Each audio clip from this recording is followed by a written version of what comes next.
Dressed in a black regal dress, Sharon pursed her bloodless lips and tilted her head to look at Merrick, nodding slightly. Merrick clasped his hands and said while concealing some of his madness, "You know about the prisoner pathway, don't you?" "Yes, I've heard of it in the Beyonder circles," Klein answered frankly. "Of course, these Beyonder circles refer to the Nighthawks and the Tarot Club." He sighed in his heart as he added. Merrick seemed to recall something, and he was silent for nearly 20 seconds. Outside the window, he could hear the rhythmic sound of the carriage wheels rolling across the concrete pavement. He ruffled his messy brown hair and spoke with a slightly twisted expression on his face. "Prisoners are those who are locked up in prisons, and that also corresponds to having their spirituality and desires constrained by reason, body, and the world. The Beyonders of this sequence have strong bodies and keen senses, often possessing both a staid appearance and a crazy heart within them. They possess many criminal techniques and are proficient in killing with whatever they can casually acquire. Their corresponding sequence 8 is lunatic. I believe you aren't aware of this because even an Orthodox Beyonder organization like the 7 Orthodox churches aren't fully aware of such matters. That secret organization's member wields powers that far exceed your imagination. Those nearly twisted bastards are bound, be it their bodies or souls. It would be difficult to obtain any useful information by just relying on mediumship and divination. Sharon and I had also put up with this and waited for a very long time before we found a way to remove this binding and successfully escape. As all the Beyonders in this pathway are cursed and have crazy characteristics, we don't want to rely on the 7 major churches. We would lose all our freedom, without leaving anything behind. So that's the case. It's no wonder the Nighthawks' confidential information doesn't have much about this. It even lacked the corresponding sequences 8 and 7 of Prisoner. It's something I could know based on the level I had at the time.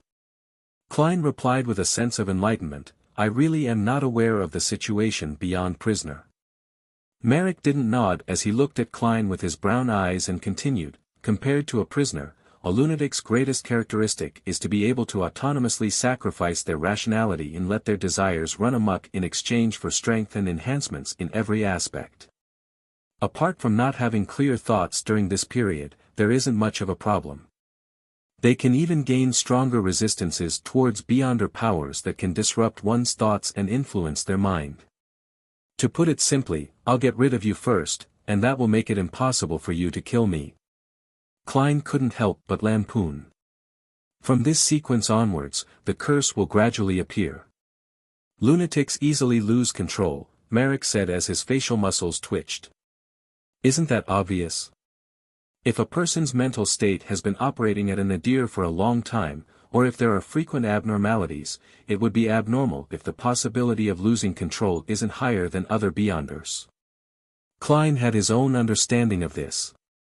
He turned to look at Miss Sharon, feeling that it was hard for him to imagine what she would look like when she was in the prisoner and lunatic stages. And throughout this, Sharon maintained her ghostly silent and ethereal state. Seeing that he hadn't said anything, Merrick slowly exhaled and said, "The next sequence is werewolf. The mutation begins." However, in the eyes of normal people, the crazy prisoners and the lunatics who are prone to losing their minds are actually similar to such mutants. Well, werewolf being a sequence 7 is lower than I expected. Klein's thoughts suddenly wandered. Merrick didn't notice how he had gone adrift as he continued on. A werewolf is a fully cursed person. Every time the crimson moon becomes full, they will lose part of their sanity, grow black fur, and their bloodlust and desire for tasting blood would reach its peak. His voice gradually became a bit erratic, as if he recalled that bitter experience of enduring and repressing himself. A werewolf has rather powerful rejuvenation abilities, as well as terrifying strength, agility, and speed. Their claws and teeth are in no way inferior to Beyonder weapons of the same sequence, and they contain venom. They also know some darkness-related spells. For instance, targets who are under the werewolf's control would become subordinates after a period of time, when a werewolf's venom infiltrates their body for a period of time. They would become a monster like a werewolf, and typically, these monsters possess very short lifespans, after hearing Merrick's explanation, Klein made a pertinent conclusion. At the level of Sequence 7, the werewolf is above average in terms of actual combat ability. A werewolf who is always unable to suppress their instinct to kill and their bloodlust during a full moon will turn increasingly cold and more twisted. Gradually, they will lose their feelings that a normal human would have, Merrick added. There was an undisguised pride in his tone. It fits Mr. Azek's description of mutants. Klein subconsciously looked at Miss Sharon, instinctively imagining her werewolf form. However, her cold gaze almost made him shiver, and he quickly turned his head back. Merrick unconsciously licked his lips. It wasn't the seductive kind done by women, but the kind that gave people a sense of danger. His gaze seemed to momentarily lose focus, leaving his recollections an unknown. After a few seconds, he opened his mouth again. I'm at the corresponding Sequence 6, Zombie. Zombie. Your outer appearance really does resemble one. It's no wonder you often play cards with a bunch of your own kind. It turns out that you are also a special kind of zombie, a real living zombie. Klein thought for a moment and said, I heard from Caspers that you aren't afraid of bullets. Merrick nodded and said, my body can be as hard as steel. Even if you used a revolver to fire at my head, I'll only feel dizzy at best. You'll need to shoot me 5 times in the same spot before you're able to break my defenses. And even if you break through my defenses, to a zombie, all other forms of damage isn't lethal if the brain isn't destroyed. And my strength has been raised significantly from the foundation of a werewolf. Furthermore, I wield a portion of death-related spells and can easily summon zombies and control ghosts. I can direct them and am proficient at using cold and decaying Beyonder powers. Every sequence in the mutant pathway has different characteristics. There are very few changes in the progressive pathway. Klein pondered for a moment and asked, then, what about the curse of zombie? Merrick clenched his teeth and said, I will thirst for the warm blood and fresh meat of humans. During the full moon, this state will be particularly serious. The only thing to be gratified about is that a zombie's curse replaces the werewolf's and lunatic's curse. They do not exist together, and it's the same later on. Every time the crimson moon is full, I will be in great pain. If I don't give up on self-control, I will be in so much pain that I will lose my ability to fight. And if I indulge myself, I will also become less and less like a human, and the risk of losing control is very high. Even in normal times, I would always resist the desires in my heart and the strong malice in my heart. Phew. Compared to the Beyonders of other sequences, the others are so much better. Well, except for Abyss and Demonis. Klein suddenly had such a thought. Merrick paused and glanced at Sharon. Sharon parted her lips and said in an illusory voice, Sequence 5, Wraith. Wraith? There's such a sequence. It really is a mutant pathway. Klein was slightly surprised at first, but then he felt that this was indeed the characteristic of a spirit body that could be easily transformed. Having received the prompt, Merrick added, after becoming a wraith, one can turn one's body into a real wraith and obtain the corresponding powers, such as moving through obstacles, hiding in mirrors, and directly attacking the soul of the enemy. They can jump through most things with reflections.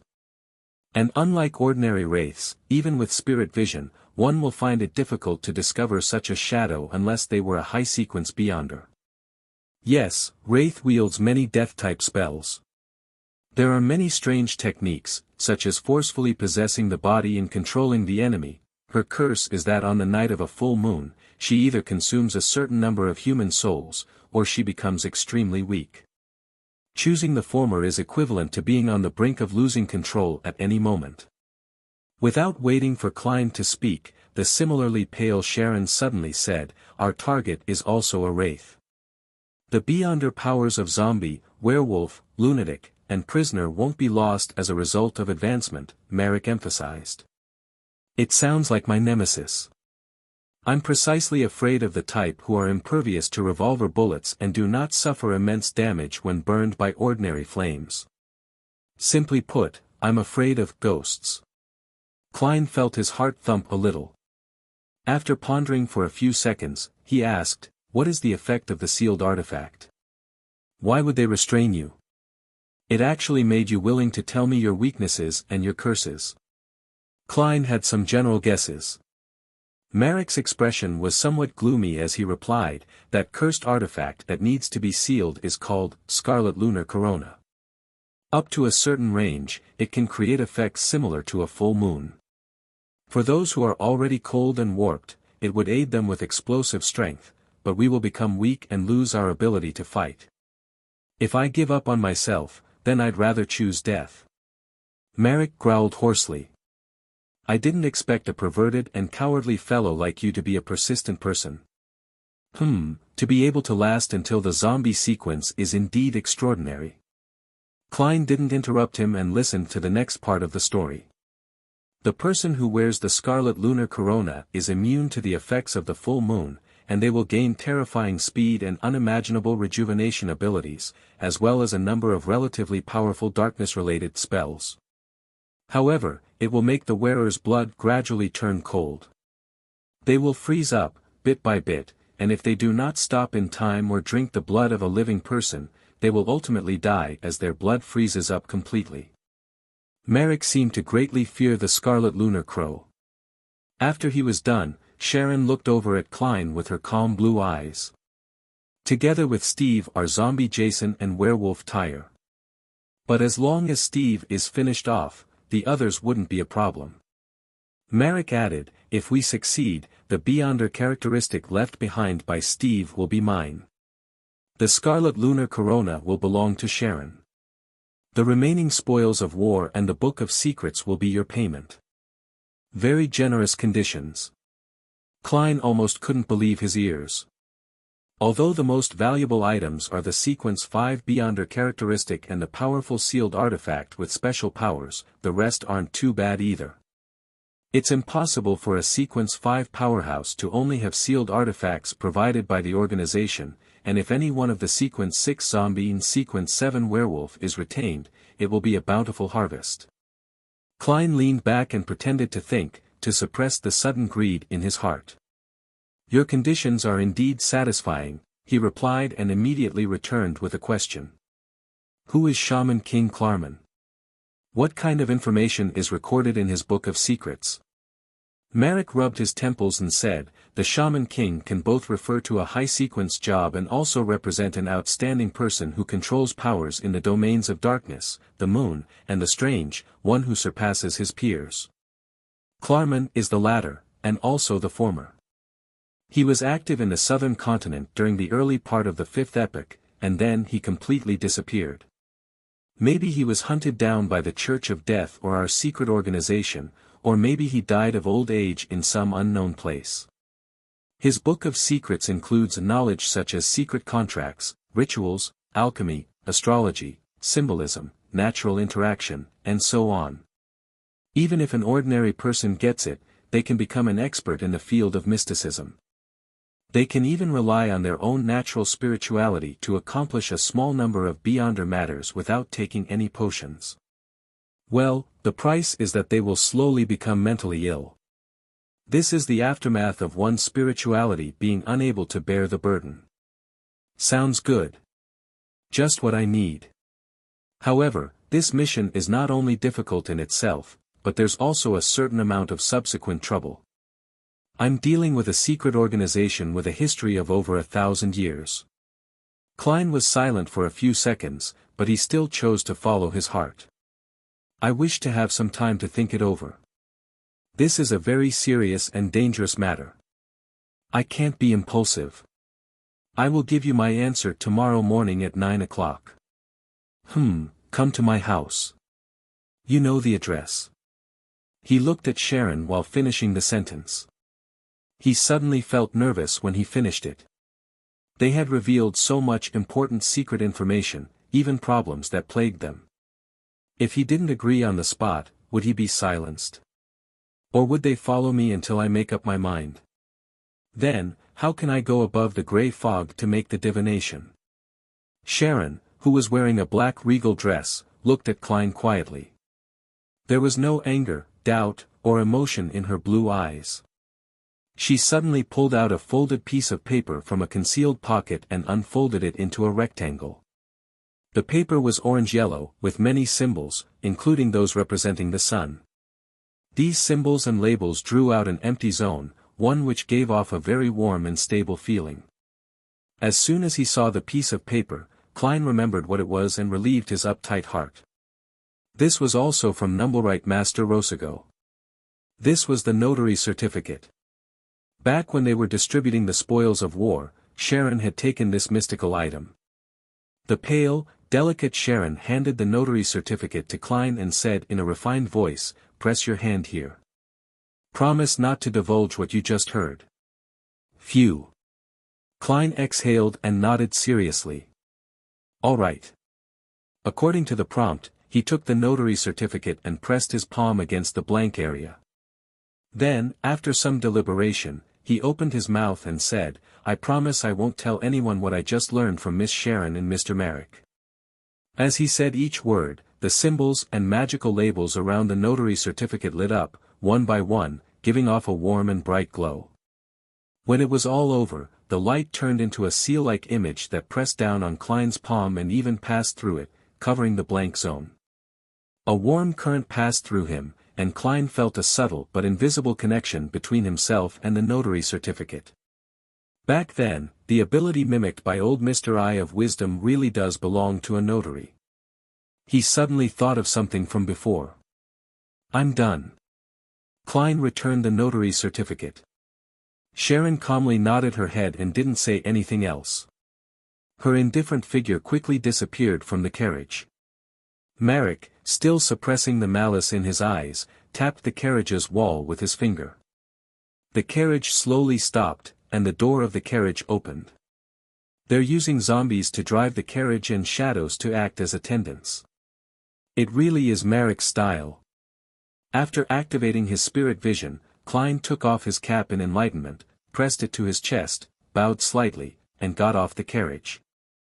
It was a quiet street, one where several of the street lamps were broken, but no one had fixed them. Klein first went to his one-room apartment in East Borough before returning to 15, Minsk Street and pretended to make 2 divinations in the living room.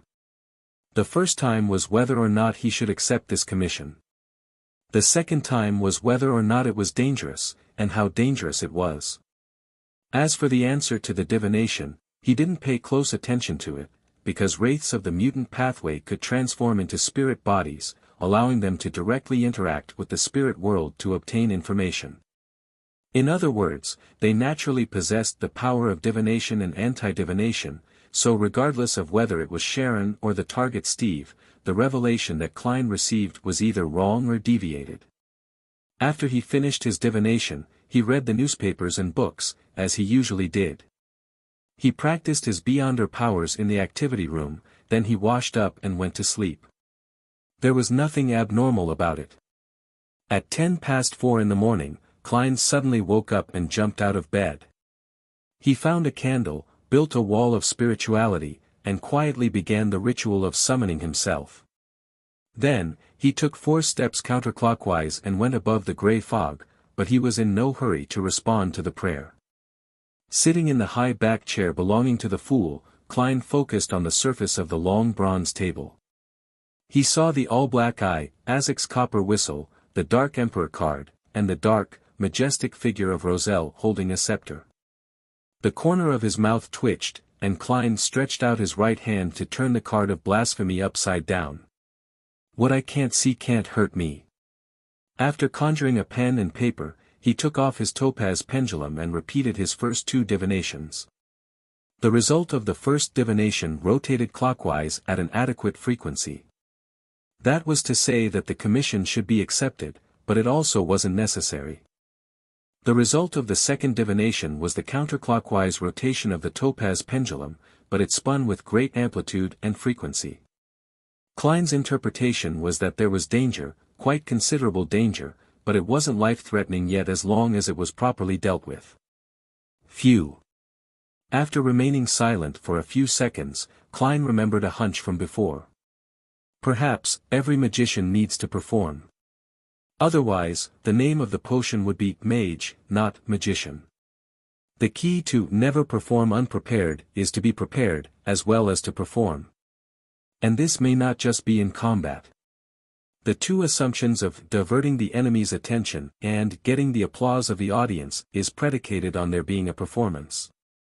As long as I can find the appropriate solution, disguise myself well, and deal with it perfectly, it will be hard for the Rose school of thought to find me. Many thoughts flashed through Klein's mind. Combined with the revelation he had just received from the divination, he quickly came to a decision. Leaning back against the fool's high-backed chair, he raised his head to look at the towering ancient palace and the boundless grey fog and revealed a slight smile. Then, let's have a grand performance. With that, he took the all-black eye and Azek's copper whistle and responded to his own prayers. The next morning was a Thursday morning.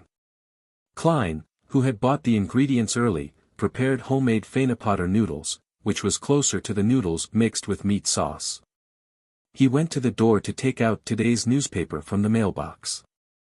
As he ate, he found a notice of a Beyonder gathering in the Backlund Morning Post. As expected, once the tense situation is resolved, the gatherings begin. Klein smiled and said to himself. At 9 o'clock, he took out his golden pocket watch, opened it, and took a look. Then, he faced the empty living room and said to the oriel window, I'm willing to provide help. The conditions are exactly as you said. But that's only if you give me a few more days. He paused for a moment before replying with a smile, I need to make some preparations.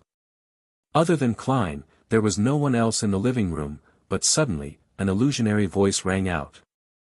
Okay. After you've finished preparing, you can pay the bar a visit.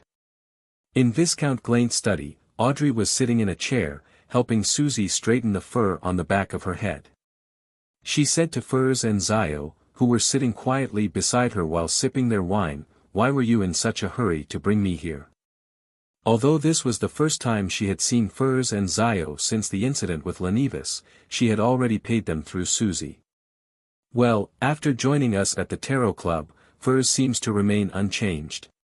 She's still languid and fond of being snide with Zio, but there are some things about her that are completely different. She used to be dispirited, depressed, and she seemed to hold little hope for the future, but now, that aspect has completely disappeared. Audrey, the telepathist, smiled faintly and observed the state of Miss Magician with a calm heart. After downing the rest of the red wine, Furs said, it is indeed Ormer, the most famous red wine. It's much better than the ones I've drunk before. The level is very clear and each level has a different feeling. She put down her wine cup and said, the gathering that might have the spectator and clues to the psychology alchemists will be held this afternoon. Is that so? Why the rush? Audrey asked, puzzled. Furs explained with a smile, because the serial killer has wasted too much of everyone's time. Moreover, that's the outskirts of Northborough. It's during the afternoon when the Nighthawks are most relaxed. Okay. Audrey nodded lightly and didn't ask any further. At the same time, her gaze swept across the room, and she sighed silently. Compared to the past, Zio is a lot quieter compared to the present Furs. At that moment, Viscount Glaint chuckled and said, Audrey, I will go with you. Why? Audrey asked despite knowing the answer. Glaint cleared his throat and said, it's because I've already obtained the apothecary formula. All I need to do is trade for some ingredients. My vault doesn't have the two corresponding ingredients. Oh, Furs sold it to me. £300. She guarantees that it's authentic, £300. I remember that you bought it from Mr. World for only £230. Audrey couldn't help but glance at Furs. In the suburbs of Northborough, in a soon-to-be-abandoned three-story medical school building.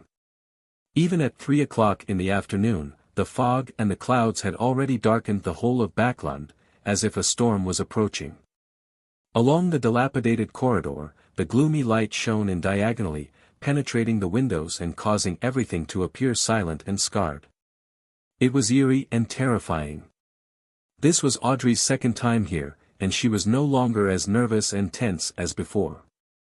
She turned her head left and right in her surgical cap and big mask, habitually observing the environment, observing every detail of this place. Viscount Glaint was walking beside her and gradually turned apprehensive. He couldn't help but whisper, "Why do I find that this place is a little strange? Could there be evil ghosts?" As a mysticism enthusiast who had only half a foot in the Beyonder circle, the only Beyonder phenomenon he had witnessed was Furza's passing through walls and the opening of a door. He was still unsure of the existence of wraiths and shadows. However, this didn't stop him from being afraid of similar monsters. Furz turned her head and shot him a glance as she held back her laughter. Most of the participants of this gathering are Beyonders. If there really are evil ghosts or spirits, they would definitely be very happy. It usually implies ingredients or servants. Noticing that Viscount Glaint was obviously relieved, she purposely added, "Of course, I'm only talking about the weaker kind of ghosts. A truly formed shadow might be able to kill everyone here without making a sound. And even if you run, all you can do is run back and forth between the 3 stories without being able to leave. It's like entering a maze." Zio nodded in approval. "I've once encountered a similar wraith. I ran in circles while in the cemetery without any means of escaping. During this process, there were baffled people who would turn their heads for no reason, only to suffer a sudden death.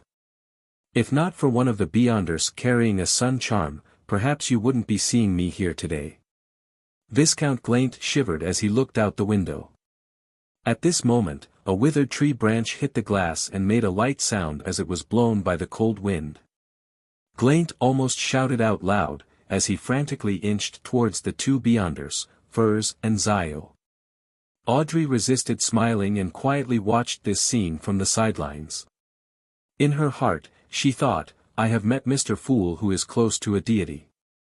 I know the city of silver in the forsaken land of the gods. I have heard of all kinds of terrifying monsters in the depths of the darkness.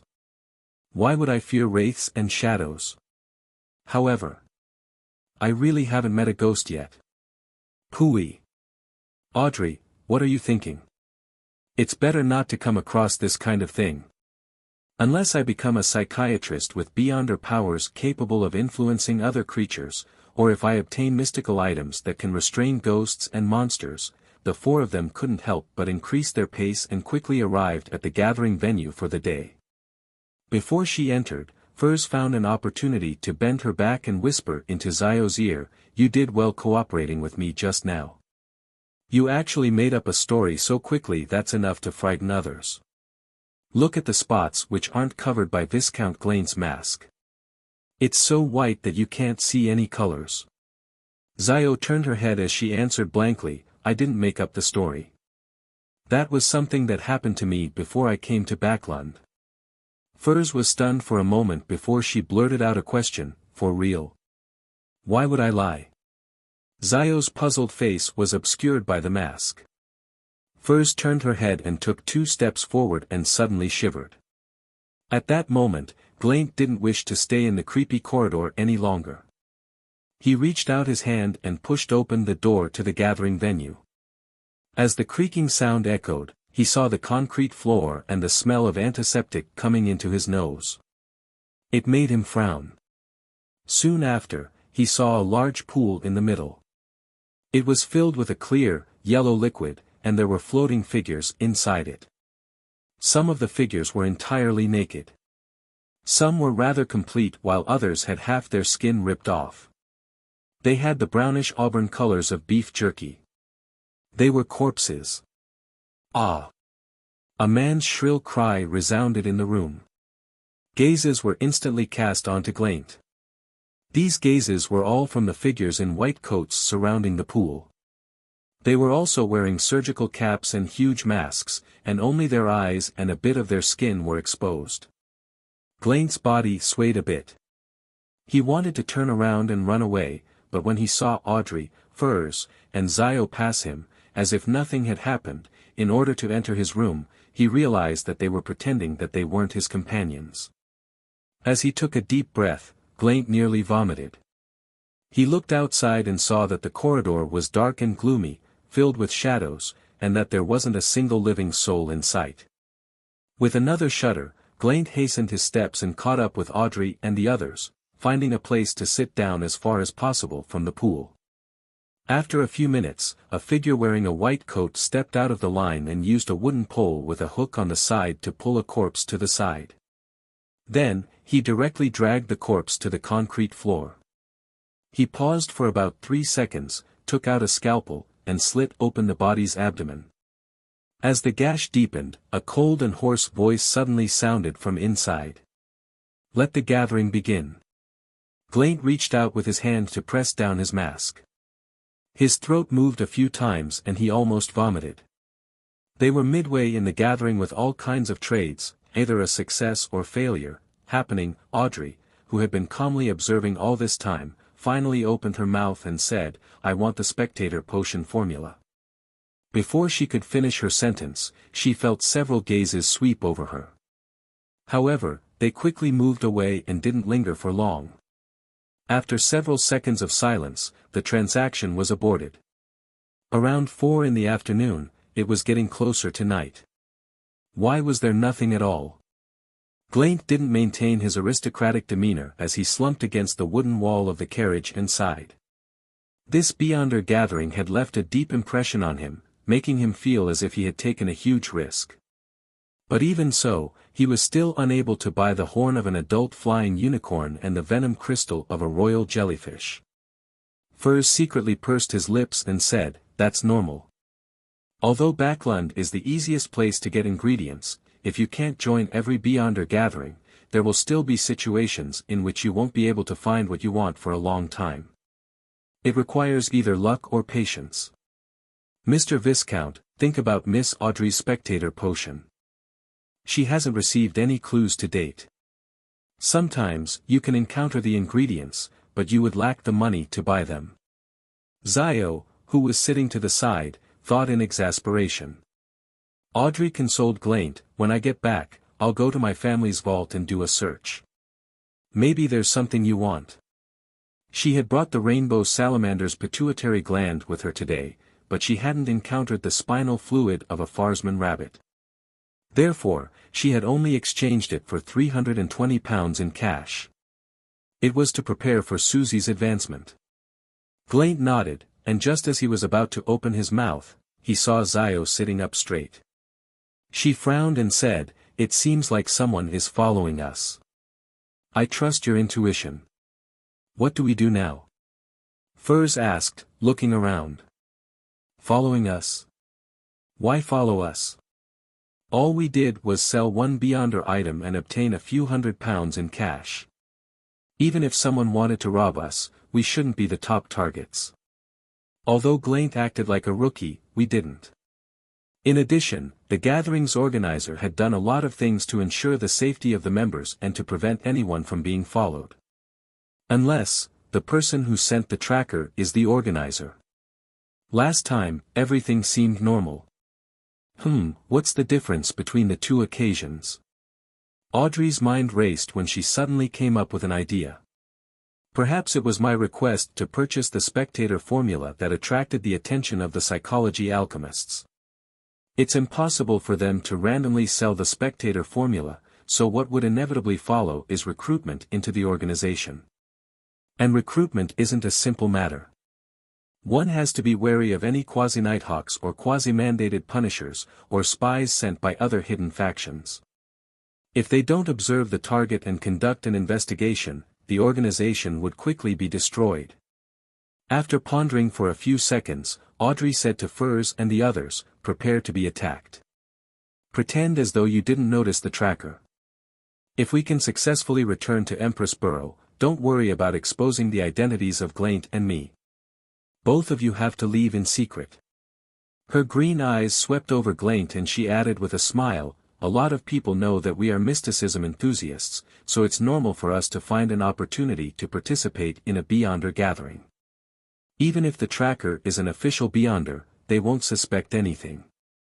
We are just regular people, so all they will do is warn us through other channels. But I'm already at sequence 8. Phew, In order to come into contact with the psychology alchemists, I have to take a little risk. It's likely the official Beyonders won't target me for seeking to purchase a formula. They shouldn't be able to bypass the gathering organizer and track us down. I want to believe in my own judgment. Audrey cheered herself on. Okay, Viscount Glaint mumbled as he agreed. The horse carriage continued on as usual, going in circles a few times. In the end, Audrey and the others changed to another carriage as they had planned. Throughout this process, the tracker never attacked.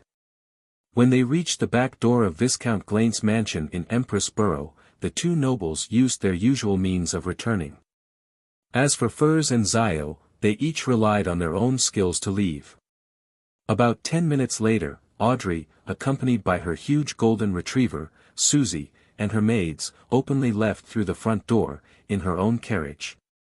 As she listened to the sound of rolling wheels, she was unable to confirm if there were still people following her. She could only let her thoughts wander. It's obvious that the daughter of Count Hall isn't a spy of any Beyonder faction. There's nothing wrong with her past, her love for mysticism is well known, her status and identity can provide assistance that's different from other people. Perhaps, in 2 days, there will be members of the psychology alchemists who will try to come into contact with me. Audrey thought with some anticipation and some nervousness. Although he said he was making preparations, Klein spent 2 days at the Quelag Club as if nothing had happened. He even played a game of cards with the equestrian teacher, Talim, and the others, winning a few soldi. Before he went to bed, he didn't forget to visit the outside of Lawyer Jürgen's house to make sure if there were no lights and to feed the cat. At 8 o'clock on Friday night, he put on his iron mask and wore his black hooded robe and entered the activity room of old Mr. Eye of Wisdom. The only candle flickered its yellow flame, casting shadows on the walls around the activity room. Klein found the most convenient escape point before surveying his surroundings. He saw the Eye of Wisdom with his deep cheek lines and the plump apothecary. Well, after another comparison, even though he's wearing an iron mask that covers half his face, it's still pretty clear that he was the man I met at Rice Circus who deserves a beating. Klein looked away and waited for the gathering to officially begin. The woman who had an artisan backing her was very hidden among the participants, so he couldn't be sure that she was present before she spoke. After a few minutes, Eye of Wisdom raised his head to look at the mechanical clock on the wall and chuckled. There's a lot of people here today. Let's begin. Before he finished speaking, the plump apothecary rushed to speak. I need a Beyonder creature for an experiment. It's best if it's an animal, and it's best if it's already restrained and one that's not too dangerous. A beast-type Beyonder creature. Klein was slightly moved. He remembered what the apothecary had said in the circus theater and that he was apparently able to read the thoughts of beasts. He's just an apothecary, yet he poses such an ability and is even looking to purchase a beast-type Beyonder creature. After I sold him the Spring of Elves marrow crystal, he should have gathered the ingredients and advanced to the next sequence. In other words, the sequence after apothecary has something to do directing wild beasts. Klein made a deduction based on the information he knew. At this moment, someone responded to the apothecary with a sneer, who would keep a Beyonder creature by their side. It's dangerous and easily discovered. Wouldn't it be easier and more concealed to kill them to obtain its Beyonder ingredients?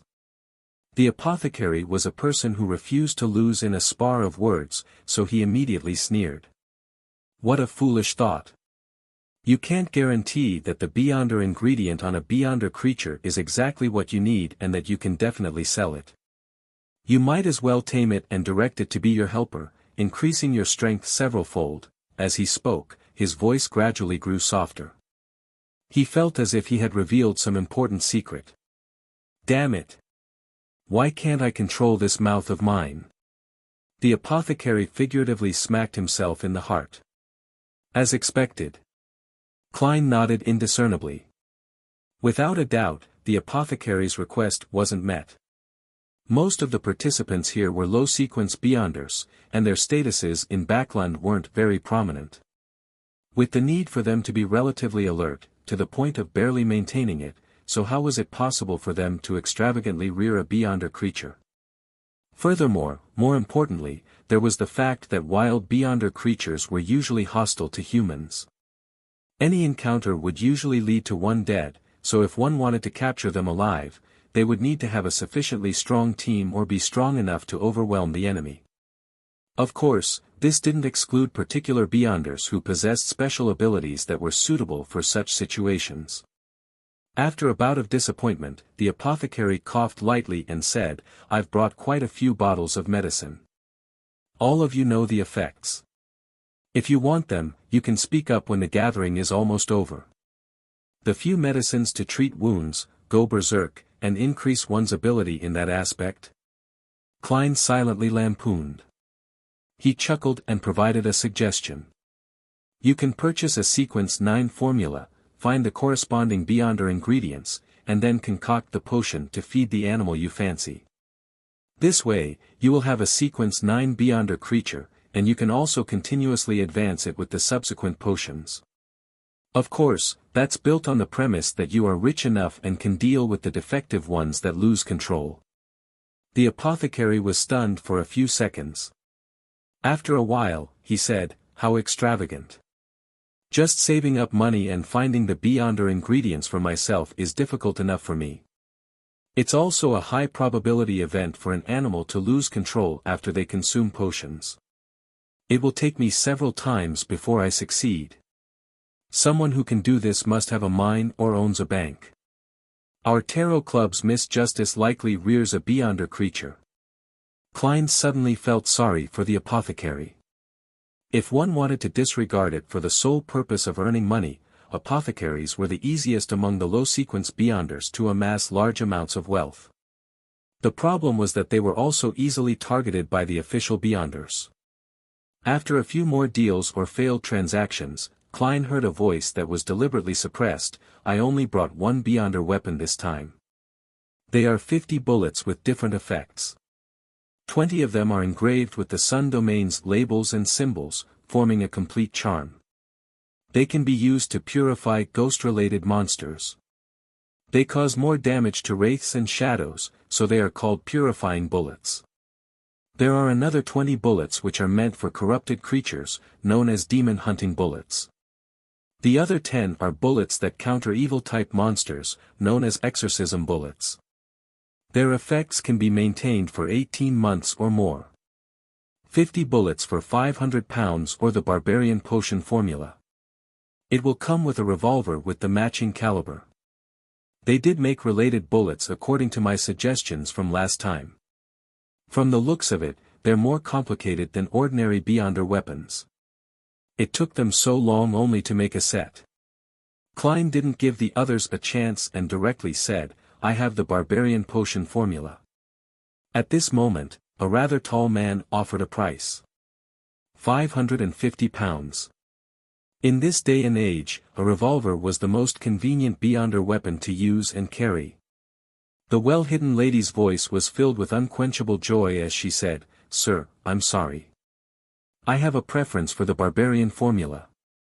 £600. The man raised the offer again. "No, this is not about money." The woman with an artisan backing her glanced at Klein. "Deal. But please pass the formula to old Mr. Eye of Wisdom for his notarization. Phew, it's a good thing that I got the Dark Emperor card. Otherwise, if I met someone who can raise the price so ruthlessly, I definitely would have lost a lot of money today." Klein rolled up his robe, took out the Barbarian formula which he had long written from his inner pocket, and opened it to take a look. Sequence 8 Barbarian. Main ingredients, Grass of Madness, Core Horn Crystal of a Land Rhinoceros. Supplementary ingredients, 1 deep-grained walnut, 1 fragrance hornet grass, 10 ml of the extract obtained from soaking poplar bark, 100 ml of liquor. After confirming that it was correct, Klein folded the paper and handed it to the attendant. Just like before, Eye of Wisdom took out the ring that was inlaid with many small diamonds. He mimicked the beyonder powers of a notary and confirmed that the formula was true. Hearing this old man declare that the formula is valid, the woman with the artisan backing her heaved a sigh of relief and took out a square iron box the size of a palm. After the attendant passed the formula to her, she eagerly rolled it open and read it a few times, as if she wanted to memorize it directly. As for Klein, he snapped open the box and looked at it. There were 3 piles of bullets inside the metal box. One pile had a faint golden luster, as though they had just been fished out of hot water, the other was entirely silver and covered with patterns, cold yet sacred. The pile with the fewest bullets suffused a golden sheen amidst the brass color. He could vaguely see several labels and symbols engraved on it. Yes, it's authentic. Klein had the ability to appraise the bullets in the field of mysticism.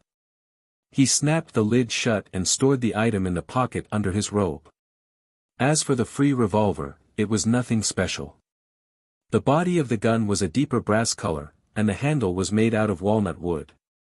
Since his underarm holster had also been lost back when he encountered the police inspection, Klein had to attach the revolver to his waist and cover it with his clothes. After finishing the transaction, he looked around the activity room and deliberately raised his voice. I need strong purifying items like Sun Holy Water and Sun Sacred Emblem. I can buy it in gold, or I can use formulas as a barter, like the sequence after Barbarian, Briber. Of course, if there are any questions regarding the mysticism and the beyonder world that requires answering, I can also give it a try, but I can't guarantee that I can answer it. As the apothecary listened, he widened his eyes. He had a feeling that this was that lucky lad. However, he had just become a beyonder not long ago, so how could he have obtained so many valuable things? The more he thought about it, the more he gnashed his teeth, feeling as if he had made the wrong choice back then. Luck was the most important thing. The woman who had bought the Barbarian formula couldn't control herself and almost said in her original voice, I don't have anything you need, but I can pay you in cash. 800 pounds. Klein swallowed the word deal that he nearly said. He thought for a moment before chuckling. I'm only accepting bartering for the time being. I will most likely be back for the next gathering. You can seek out the relevant items in advance. For the time being. The lady ruminated over the word and nodded slowly. All right. After that, no one else said anything, and Klein's needs were also not met. In Backlund, in the Lone Kingdom, the worshippers of the eternal blazing sun could be considered heretics, so few of such items circulated beyond official channels. Klein was slightly disappointed, but he wasn't too concerned. He had an alternative plan. He clearly remembered that Miss Zio had once sought out a beyonder believer of the eternal blazing sun for purification. And the lady who craved the Briber formula would definitely be actively looking for his desired items. Klein stopped talking and listened to the subsequent exchanges. When the gathering was coming to an end, an average-built participant with no special characteristics pinched the iron mask on his face and said with a deep baritone voice, I need an adult black widow spider silk gland. An adult black widow spider silk gland? Sounds familiar. I seem to have heard of it somewhere. Klein frowned slightly. Without using divination, he tried hard to recall where. Suddenly, he remembered the source of the familiar feeling. It was one of the main ingredients for the demoness of pleasure. Pleasure was sequence 6 of the demoness pathway. Klein had obtained its complete formula back when he channeled Madame Sharon's spirit. Although it was usually difficult to recall the exact details, and he had to rely on the help of dream divination to recall the memory, just hearing the main ingredient was enough to give him a sense of familiarity and make him form connections. He couldn't help but glance over at the buyer, confirming that he was male in terms of skin color, figure, voice, and unmasked facial features. The sequence prior to demoness of pleasure is which? Regardless of their gender, as long as they pass that, they would all become women. This person clearly isn't one. He hasn't become a witch yet, so why is he purchasing the main ingredient of a demoness of pleasure? Could he be helping someone by it? Is he the ally of some witch or a loyal subordinate? However, as a rather ancient secret organization, the demonist sect shouldn't be lacking in the corresponding ingredients.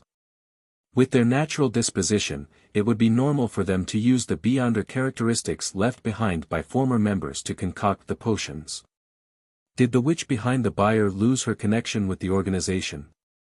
With these thoughts, Klein had the impulse to follow him. However, after careful consideration, he gave up on this idea. Ignoring the question on how he could bypass the precautionary measures of Eye of Wisdom and lock onto the other party's tracks, just the fact that the other party's situation was unknown, and with him not having the time to perform a divination, it was enough for him to choose to follow his heart's wishes. What if there isn't only one witch, but a beyonder who's much stronger? Moreover, it's a good thing for witches to advance to demonists of pleasure. The former would cause calamities and harm many innocent people, but once they advance to the latter, their goal would be focused on pleasure. In simple terms, society would be less dangerous. Klein mumbled. An adult black widow spider silk gland was already considered to be relatively expensive and a rare beyonder ingredient. It was just like the thousand-faced hunter's mutated pituitary gland and a characteristic of a human skin shadow which Klein needed in order to ascend to sequence 6. It was almost equivalent to the cost of half a house in the capital, so the buyer didn't receive a satisfactory response. To be precise, no one responded. The atmosphere of the gathering fell silent until the plump apothecary started selling the medicine he brought.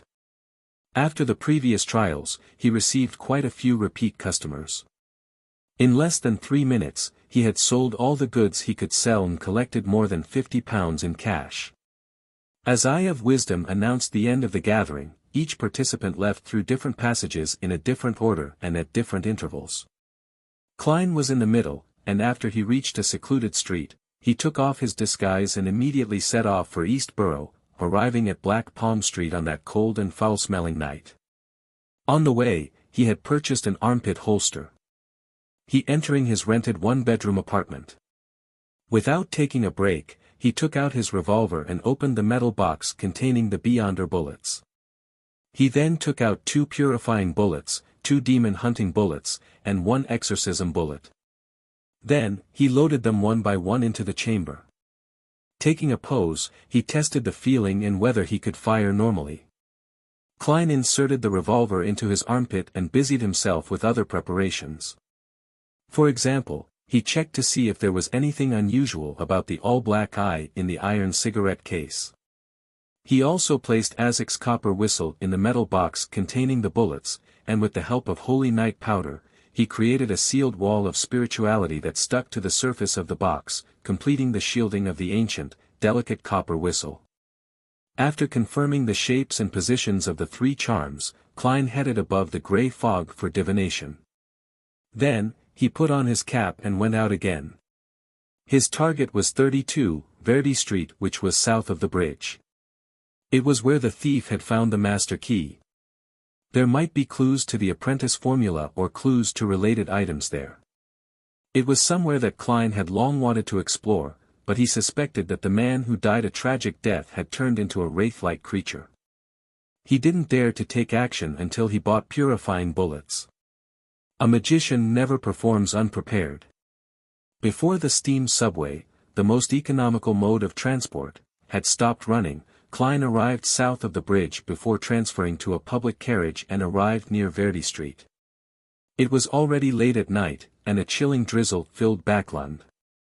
There were barely any pedestrians on the street, and the light from the gas lamps was blurred by the liquid on the glass, making everything seem dreamlike. Klein circled the area and observed Unit 32's situation. He walked to its side, climbed to the 2nd floor, and easily entered the target's interior from the balcony door, which clearly couldn't be closed by the thief from before. He didn't bring the master key, fearing that the item would cause an abnormal chain reaction here. The layout of the house was very normal. A corridor that connected the 2 balconies ran through the entire 2nd floor. There were bedrooms, a bathroom, a solarium, and an activity room lining the sides. With the help of the crimson moonlight shining in from the balcony, Klein saw that all the doors had been opened. All kinds of items were thrown on the ground in disarray. It should be the result from the thief from before. He couldn't take away all the items, so he could only search for the most valuable ones. However, with the master key, there's no need for him to open doors. Klein went through the rooms, one by one, looking for things that might be involved with mysticism. After an unknown period of time, a black-gloved Klein arrived at the staircase without any success. Just as he took 2 steps forward, a figure suddenly appeared before him. The figure was pressed against the wall at the corner of the stairs, its back was facing Klein. Its black hair was so thick that it almost covered its neck. Klein, who had long activated his spirit vision, didn't even have time to observe, for the figure suddenly moved. His neck creaked as he turned his head while his back remained facing the second floor. Amidst the hazy, weak, and illusory crimson illumination, the figure's eyes were bulging out of their sockets, filled with fear. Thud. Thud. The 2 eyeballs hit the ground. Bang. The figure's head fell off its neck and hit the wooden staircase. He's long dead, he's without any spirituality glow. Klein watched and judged calmly, as though what had just happened was a farce. He guessed from the details of the man's old black clothes and the number of rooms open on the second floor, and he decided that this was another burglar, one who had visited the house after the previous one. Unfortunately, he wasn't that lucky. Could it be that the master key was actually restraining the danger here, and when it was taken away, pandemonium was set loose? Klein drew his revolver, adjusted the chamber to the firing position, and cocked the revolver. He walked up the stairs to the corpse. He squatted down and examined it briefly, but he couldn't find anything other than the fact that his neck had been twisted. After pondering for a few seconds, Klein straightened his body and carefully went down the stairs. Even though he was standing on a wooden staircase, he didn't make any creaking sounds. 1 step, 2 steps, 3 steps. After walking down the flight of stairs, he reached the ground. In front of him was a corridor that connected the 2 sides. The crimson moonlight shone in, outlining the outline of the balcony. The doors on both sides of the corridor were wide open, revealing a messy scene of scattered items. There was no living room, dining room, or kitchen here. This is the second floor. Klein went down from the second floor, only to return to the second floor. Throughout the entire process, he didn't discover anything out of the ordinary. Klein didn't panic as he slowly turned around. Behind him, there was a staircase leading downwards. That is to say, my special ability can only resist the invasion of my beyonder powers through the use of beyonder powers such as dreams and spirit channeling, or for me to realize that the environment I'm in does not belong to the real world. I'll still be influenced by hallucinations. Klein took out his matchbox and took out a few matches with his gun-carrying hand. He continued down, throwing a match down every few steps. Once again Klein came to the corner of the stairs and saw the dead body with its head separated from its body. At this moment, a cold wind blew across the back of his neck, causing his hair to stand on end. Pa! Klein snapped his fingers, and a red flame soared from behind him, soaring toward the ceiling. Those flames seemed to be a monster that was baring its fangs and brandishing its claws, but the flames didn't burn anything. Klein was about to turn around and look with his spirit vision when his body suddenly froze, as if he had fallen into a lake frozen in winter. He couldn't help but tremble as his left hand was slowly reaching for his neck as he forcibly suppressed it. At that moment, Klein sighed softly. He forced his left hand into his pocket, removed the wall of spirituality, and opened the metal box containing the bullets. Next, he held Azek's copper whistle, took it out, shook it, and threw it into the air above the stairs. In almost an instant, he felt the coldness and stiffness in his body disappear. In his spiritual perception, a sinister and cold mass leaped out like a dog fetching a ball as it pounced at Azek's copper whistle. Klein smiled, raised his right hand, aimed at the copper whistle, and pulled the trigger. He softly said, "Bye-bye." Bang! The pale gold purifying bullet flew out and accurately hit that cold and indistinct object. A blood-curdling screech sounded out as the golden flames outlined a human silhouette in midair. Under the bright and warm light, all the coldness and evilness quickly disappeared. Clang! Azek's copper whistle landed on the ground, bounced a few times, and rolled to the living room on the first floor. When Klein looked around, he saw that things were now significantly different. For example, the head of the corpse wasn't separated from its body. He had strangled himself with his own hands. Heh, it really is easy when you're prepared. Klein chuckled and went down the stairs again. He successfully reached the first floor and picked up Azek's copper whistle. He then swung it twice to see if there were any other wraiths or shadows here. After confirming that there were no more problems, he decided to head straight to the basement. As he walked down the flight of stairs and went through the door, he saw the picture he had seen in his dream divination. He saw the brown notebook on the long table. Other than the master key and the silver pocket watch with inlaid diamonds which were taken by the thief, this place is still in the same state as what I'd seen in my dream. Klein looked around and saw black iron pots, glass jars, and bronze lampstands that had candles which had long since been extinguished. His spirit vision and spiritual perception told him that these were all very ordinary items. They didn't carry the slightest trace of a spiritual luster. But compared to before, there's still something extra. Klein reached out with his left black-gloved palm and touched the surface of the long table. His fingers were immediately stained with visible dust.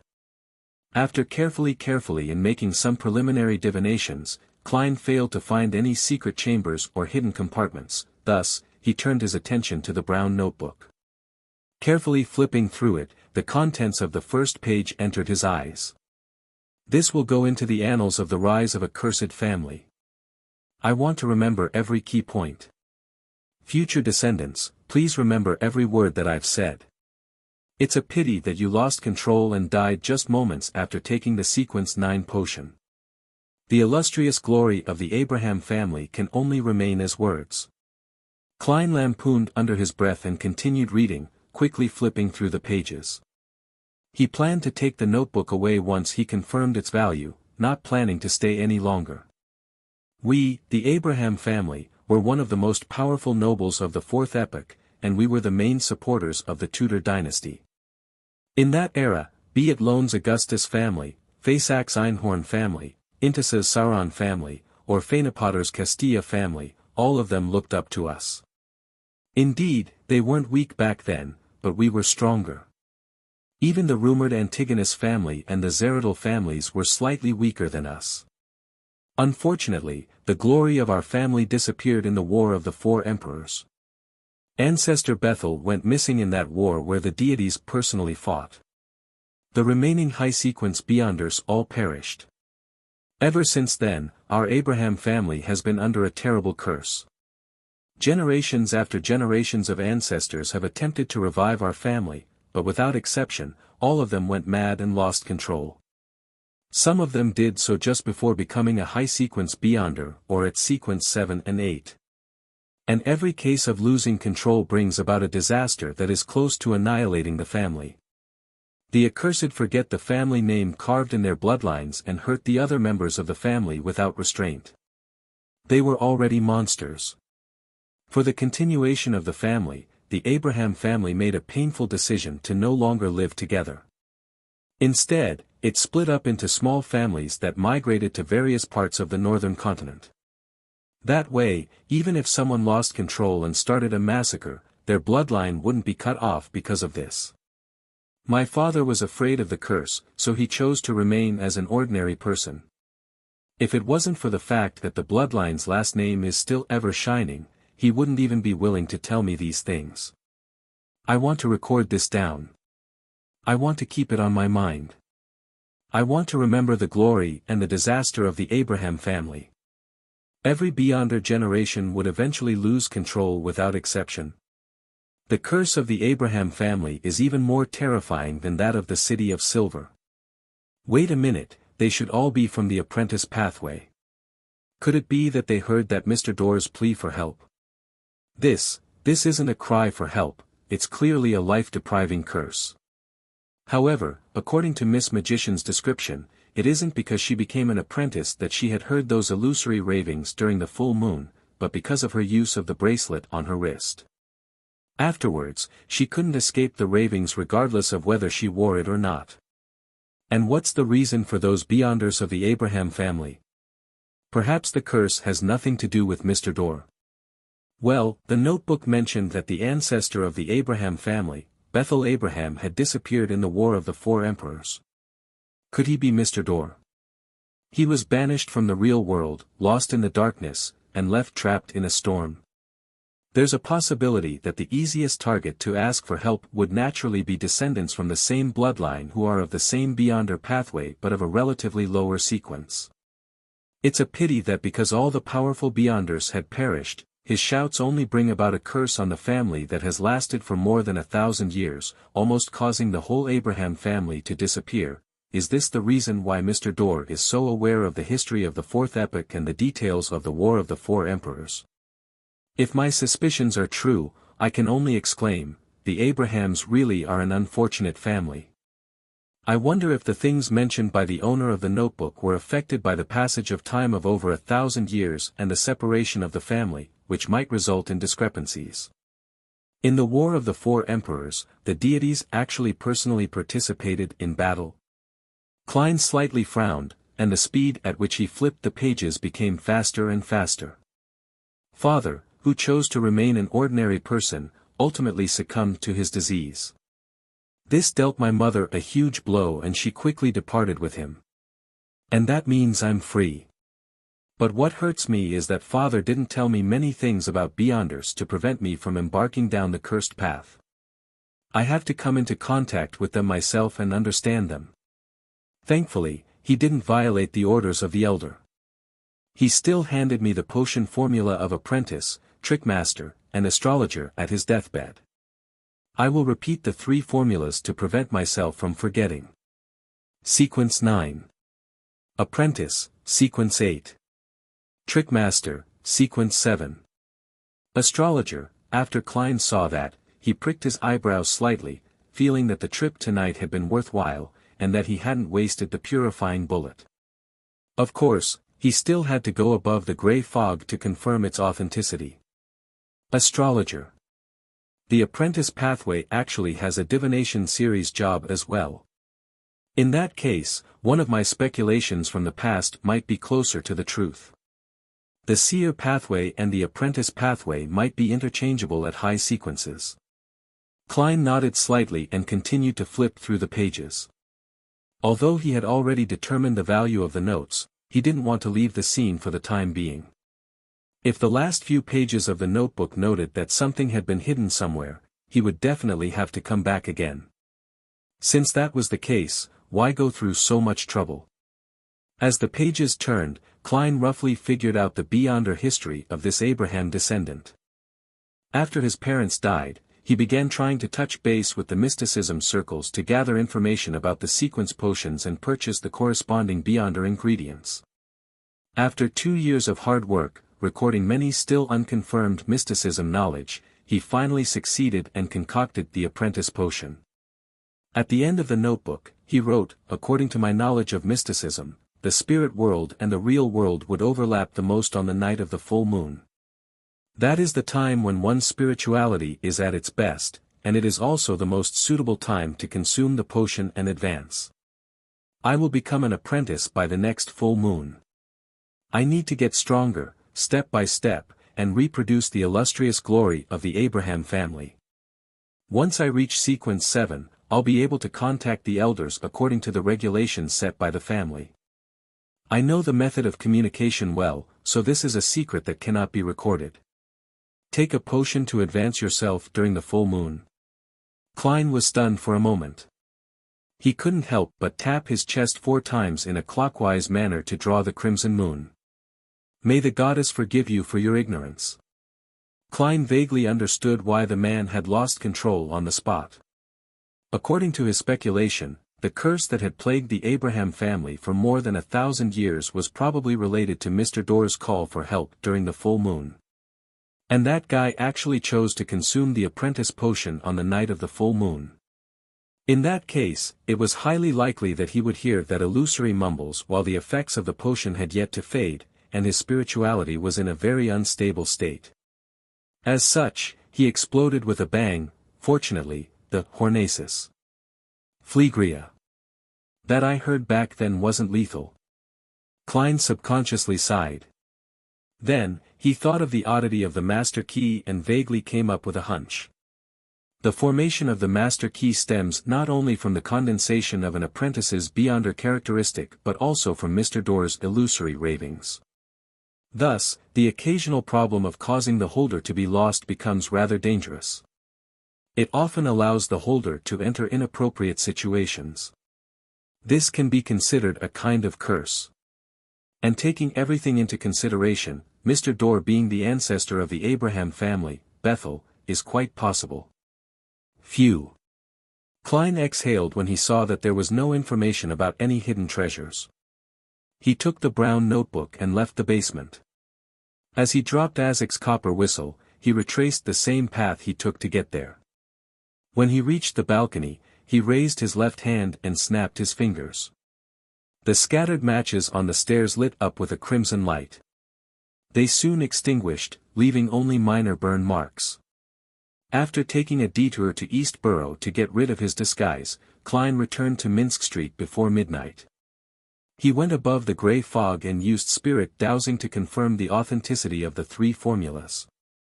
Soon after, he tried to conjure the fake world opposite him on the mottled long table. Klein was about to manipulate him when he suddenly raised his hand and smacked his forehead. I almost forgot.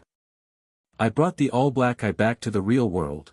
After going through the trouble, he made the world appear in the majestic palace and changed the surroundings to look like that of an ordinary room. Then, he made the world pose piously as he said with a hoarse voice, "The fool that doesn't belong to this era. Please tell Miss Magician that I've already obtained the Trickmaster Potion formula. I hope that she can exchange it for items in the Sun domain which are good at purification and exorcism.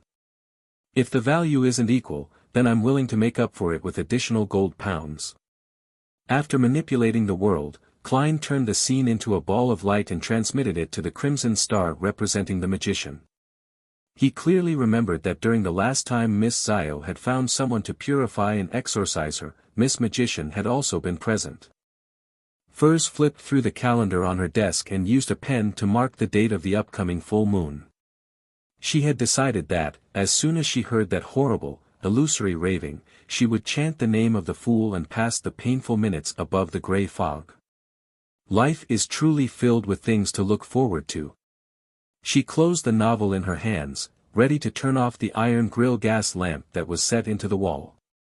At that moment, a flash appeared in front of Furza's eyes. She saw the boundless grey fog and a lofty figure that resided in a majestic ancient palace, as well as a man who was praying devoutly. When the voice reached her ears, she almost jumped, feeling both alarmed and joyful. "The Trickmaster formula that I've been arduously searching for all these years has been found just like that. I participated in so many different Beyonder gatherings and failed to find any clues to the Trickmaster formula, yet, it has been found just like that. And not even a week has passed since I made the request. This is the Tarot Club. As expected, it's not something ordinary Beyonder gatherings can compare with." Furs sighed with emotion, and endured her excitement and joy as she cautiously responded, "Mr. Fool, is that formula authentic?" "Yes." The fool, who was sitting on the high back chair and looking down, replied calmly. Furs suddenly clenched her fist and secretly pumped it by her waist twice. Almost without any hesitation, she asked, "That was Mr. World, right? Please tell him that I will find what he needs as soon as possible." When the grey fog dissipated and everything was over, Furs remained stunned for 2 seconds. She couldn't suppress her excitement as she stood up to pace back and forth in her room. The Sun's domain, items that are good at purification and exorcism. I encountered them only twice in the past. But they were bought by others. They might not be willing to offer them again. Yes, back at Mr. A's gathering, Zio had hired a devotee of the eternal blazing sun to perform a purification and exorcism ritual. He's at least sequence 7, and he should have the relevant items. Or perhaps, he grasps key clues to them. I just wonder how much it'll cost. Although Mr. World promises to pay the difference, I might not be able to come up with the amount needed for the initial payment. Furza's thoughts gradually shifted to her financial situation. She now had £370 in cash, mainly earned from what Viscount Glaint had paid for the apothecary formula. She also had £510 in her bank account, which added up to nearly £900. As for something similar, it can go as high as £2,000, while the cheapest might cost from £500 to £600, yet, it might not necessarily be the kind of item that Mr. World needs. What if I run into a suitable item but don't have enough money? Get a loan from the bank, or a loan from an usury with a higher interest rate? As long as all goes well, then when Mr. World pays the difference, my debt will easily be repaid. Maybe I could borrow from Miss Audrey for a few days. She usually never cares about money, so she will definitely not collect any interest. Furs quickly came up with a solution. Just then, Zio, who had gone to somewhere secluded at night to practice her combat skills, returned to their rented two-bedroom apartment. Seeing that the lights were still on in her room, she knocked on the door and asked, "Are you pulling an all-nighter to write the beginning of your new book?" Furs, you seem really happy. Did the publisher increase your rates?" No. Furs was slightly taken aback before she forced a smile. "I just received a piece of information that's suspected to be a clue to the Trickmaster potion formula." "Really? Your waiting has finally paid off." Zio totally didn't notice Furza's hidden oddity. Seeing her good friend so happy for her, Furs couldn't help but sigh to herself. "I'm already a member of a secret organization. From that moment forth, I've taken on a fate that requires me to constantly hide and lie to my friends. Is this the price, one out of many, to be paid?" Saturday morning.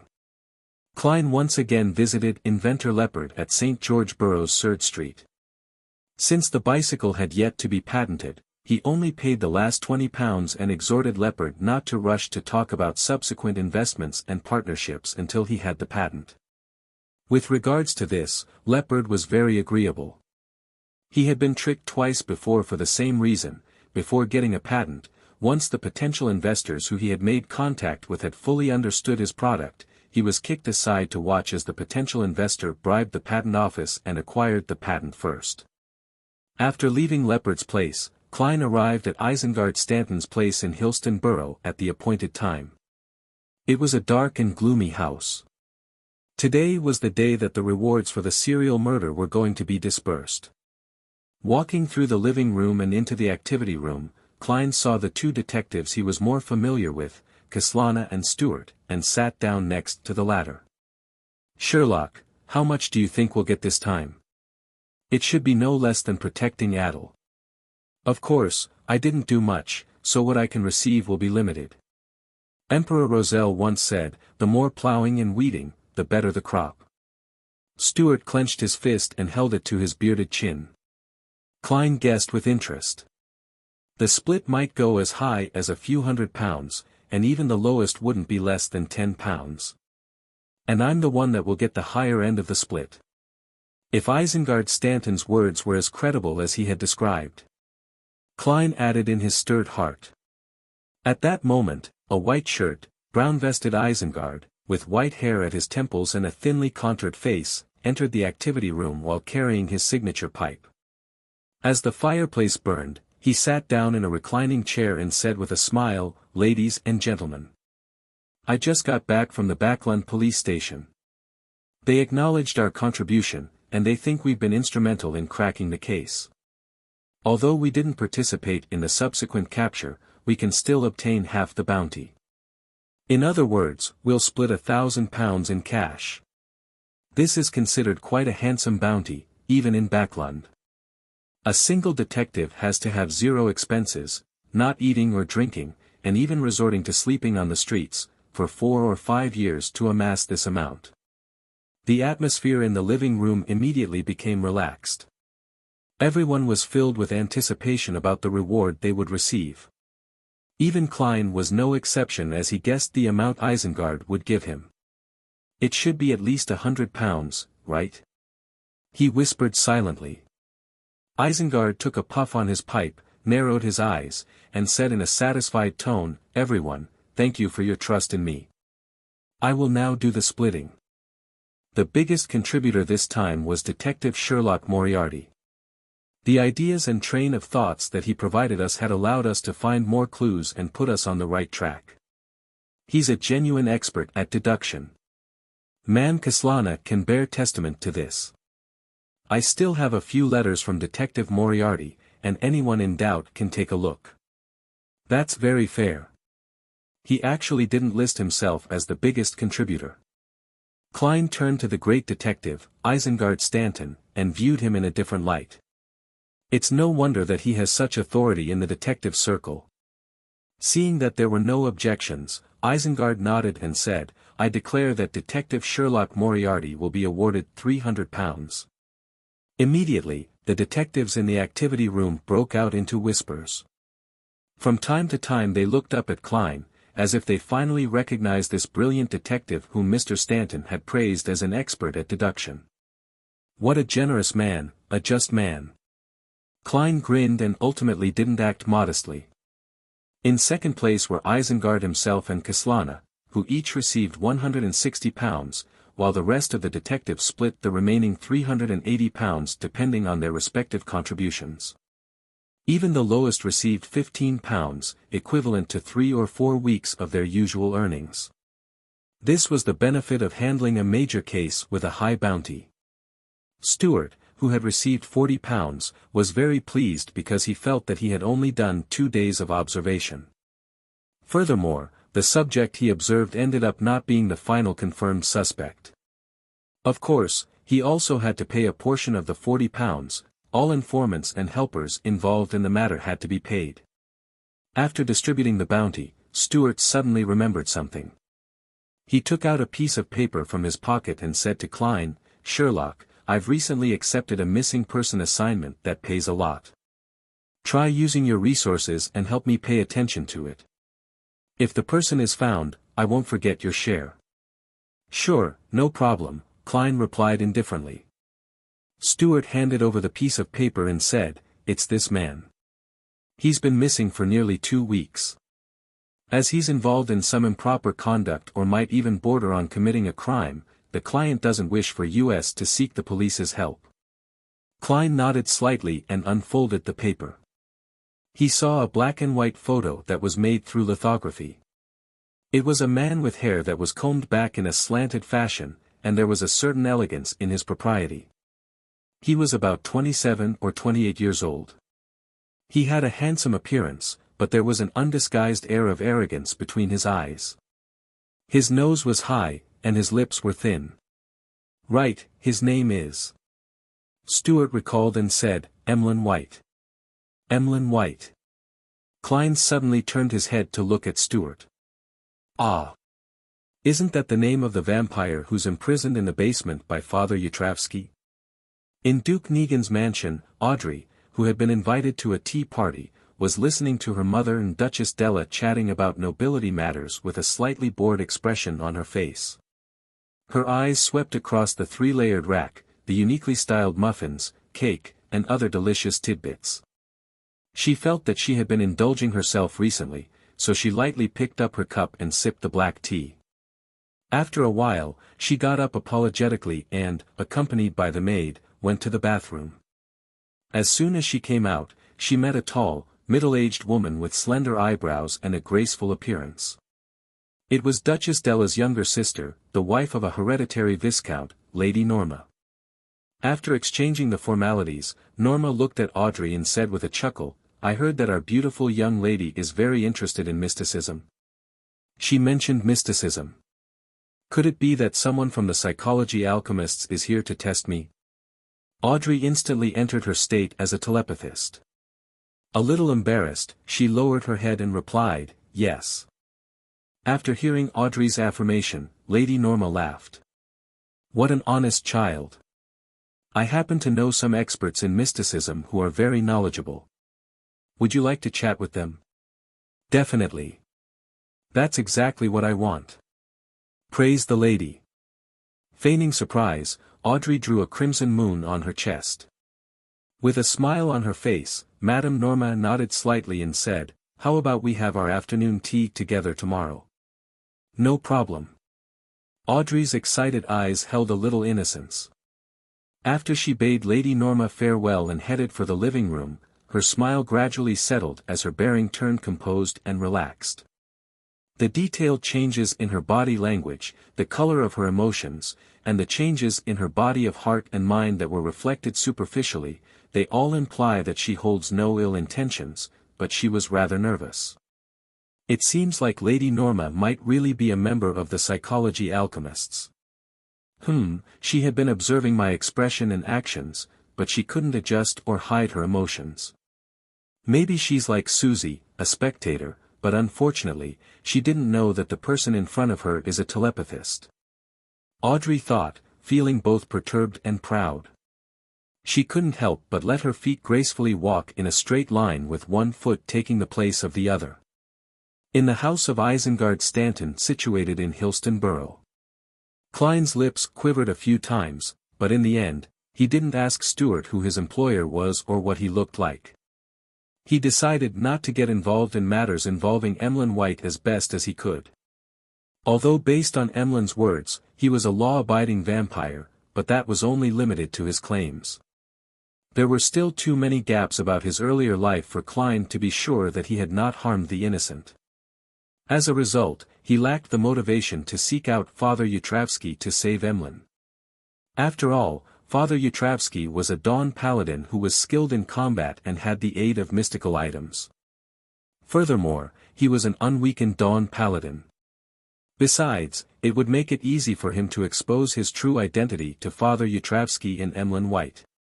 Let's hope that he can gain the approval of that powerful priest as soon as possible and finish the sentence to be let out on parole. In his heart, Klein tapped 4 times in a clockwise fashion for Emlyn White. After the bounty was divided, the detectives took their leave, and Klein was given the best treatment. He was walked out the door by the great Detective Isengard. Holding his pipe, Isengard coughed lightly and said, "There are still some suspicious points about the serial murder case that we haven't fully understood. There might be an even more ferocious guy hiding behind the killer's back. You must be careful not to spread the word that you played an important role in this case. It seems like the official Beyonders also suspect that the gigantic devil dog has an owner."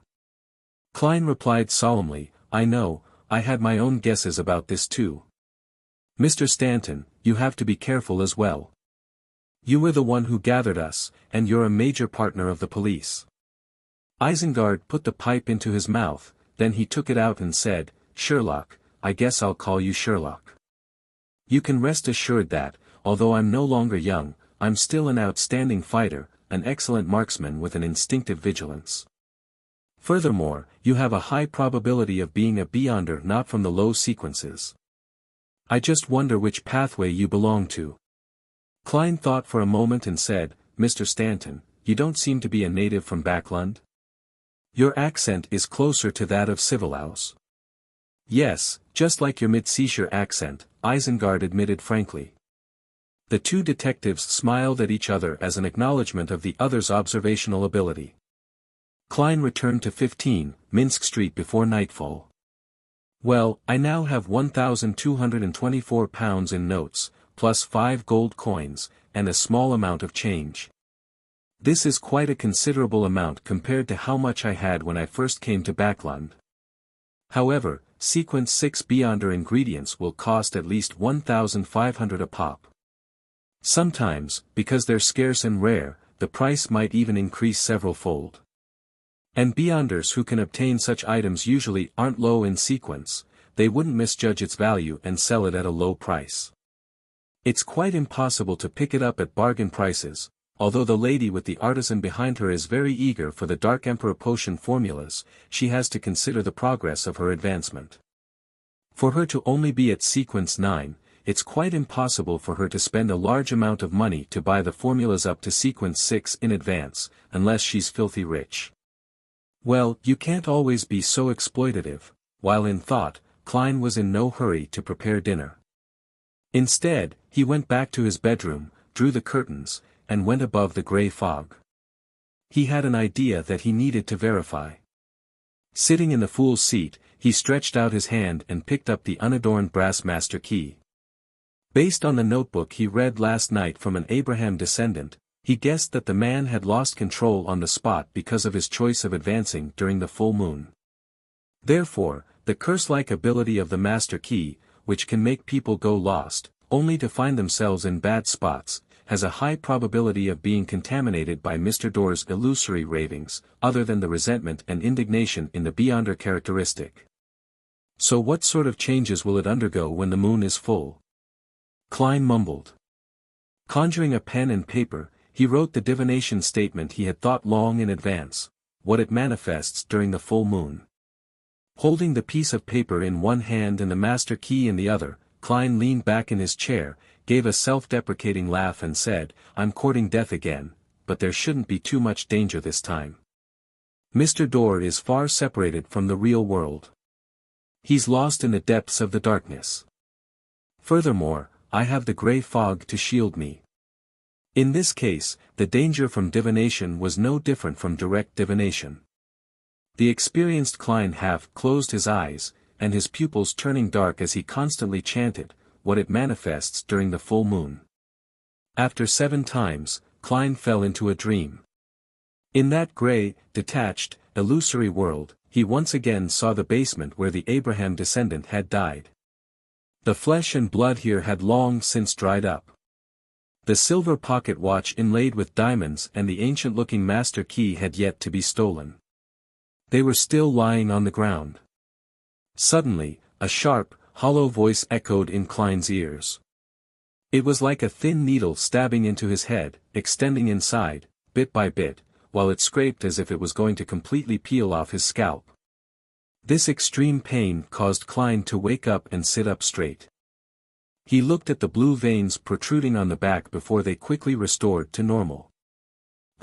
It's much more manageable than spying on the eternal blazing sun or secretly listening to the true Creator's angry roars. Klein went from pressing down his fingers to wrapping them as he thought. Of course, if this were the outside world, he believed that he absolutely wouldn't have had such a reaction. If Miss Magician had always been listening to such pleas, she would have long lost control. From the looks of it, due to the resulting curse, the master key makes the voice even clearer. That's not right.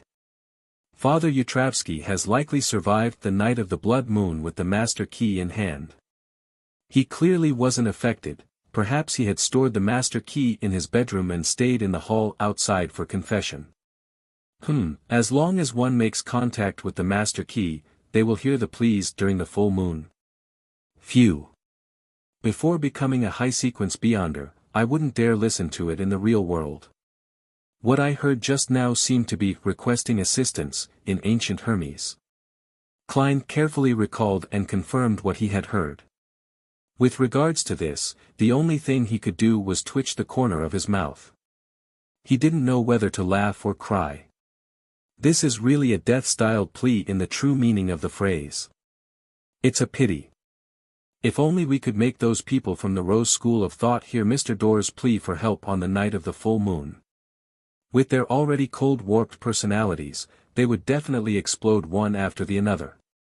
After carefully considering if there was any way to achieve this goal, Klein returned to the real world, and according to his plan, he enjoyed dinner, changed his clothes, and left the house. He made 2 transfers and arrived outside the Bravehearts bar. He only circled it once without ordering any alcohol before leaving. While doing so, he noticed that Casper's was back again. After walking a block, Klein specially got on a rental carriage and made the driver head to Sherwood Borough. An illusory figure appeared in front of him just as the horse moved forward. It was Miss Sharon, wearing a long black regal dress. "Are you done with your preparations?" Sharon asked coldly. The soft black cap on her head was firmly pressed against her light blonde hair. Coupled with her pale face, her exquisite facial features gave her the beauty of a doll. Klein answered frankly, "Not yet. I'm still waiting for an item." Sharon said with unperturbed blue eyes, "I've prepared a mystical item. That's why you took the mission of being a 3-day bodyguard for £1,000. Back then, the item caught your eyes, but you lacked the money." Klein smiled in enlightenment. "Don't be anxious. The more prepared we are, the greater the chance of success. Furthermore, I can usually use a mystical item from the Sun domain to make up for my shortcomings." Klein added in his heart. Seeing that Sharon had stopped talking, he said, "I came here today to get you guys to help me in an experiment." "What is it?" Sharon asked simply. Klein said with a serious and trustworthy expression, "According to Merrick's description, I think your curses are different. During the full moon, he has to endure the crazy desire for bloodlust which makes him unable to fight. As for you, you would enter a weakened state if you do not absorb the souls of humans. Is that right?" Sharon listened quietly and nodded. "Yes. I don't have any solution to your problem at the moment, but I think it's still possible to suppress Merrick's problem temporarily. For example, taking appropriate medicine and letting him be in a state where he doesn't have any emotions. That way, during that time, he won't be in pain, and he will be able to participate in the battle." Klein expressed his thoughts. Sharon shook her head and said, "It doesn't work. Such medicine is no longer effective against him." "No longer?" "In other words, it had worked before." Klein thoughtfully asked, "Why?" "He had injected too much in the past. Even if he changed types, it'll only be effective for the first 3 to 4 times. We're unable to find any new types," Sharon said, suddenly turning silent, as though remembering something. Hearing her words, Klein immediately smiled. "I have a different kind of sedative here, from that apothecary." Seeing that Sharon didn't say that this sedative was ineffective, he clasped his hands and continued, "I'll give you one and let Merrick try it during the full moon. It's going to be a full moon tomorrow night. If it's effective, let him drink 2 or even 3 in one go before the battle. As for whether he would develop a resistance to the same medicine in the future, that's not something that needs to be considered right now." Klein thought calmly. Chapter 339. Sharon took the sedative that was stored in a glass tube, looked at the liquid that looked pure, and lightly nodded. "All right. As expected of someone who doesn't waste her breath." Klein smiled and said, "Miss Sharon, can you tell me the candidate locations for the battleground that you've decided on? I wish to familiarize myself with the surroundings in the next few days. This way, no matter where you ultimately choose, my preparations would be more than sufficient. And since they have the right to choose the location of the final battle, they won't worry about the possibility of me informing the authorities or any other Beyonder who might try to take advantage of the situation. Of course, if she really doesn't trust me, she could try another notarization." Klein thought quietly. Sharon stared at him for a few seconds with her blue eyes before saying, "Prepare a map of Backland when you're back. Leave it on the coffee table." "No problem. I hope that this cooperation will not only go smoothly but also be enjoyable." Klein habitually leaned forward to shake hands. Sharon lowered her head to take a look, and her figure gradually faded into the air. Klein continued his motion and raised his right hand to smooth his black hair, laughing dryly in the process. He had asked for the location of the battleground ahead of time, not only to prepare for the mission but also to be on guard against Sharon and Merrick. Although their philosophy was to suppress and restrain their desires, and it was unlikely they wouldn't kick someone to the curb when they'd outlived their usefulness. Klein couldn't be sure that Wraith Steve, Zombie Jason, and Werewolf Tyre didn't have what they had abnormally desired. If there really was a treasure that would cause any ordinary Beyonder to have strong malicious intent, Klein really couldn't guarantee that the 2 mutants would be able to control themselves. Therefore, he had to figure out the environment in advance and prepare an escape route in the event that they wished to silence him. It wasn't that Klein didn't trust Sharon, who he had went through life and death with, but it was the most basic form of self-protection. One shouldn't have the heart to harm others, but one must be vigilant so as to not be harmed. Klein turned his head to look out the window and sighed inwardly in Chinese.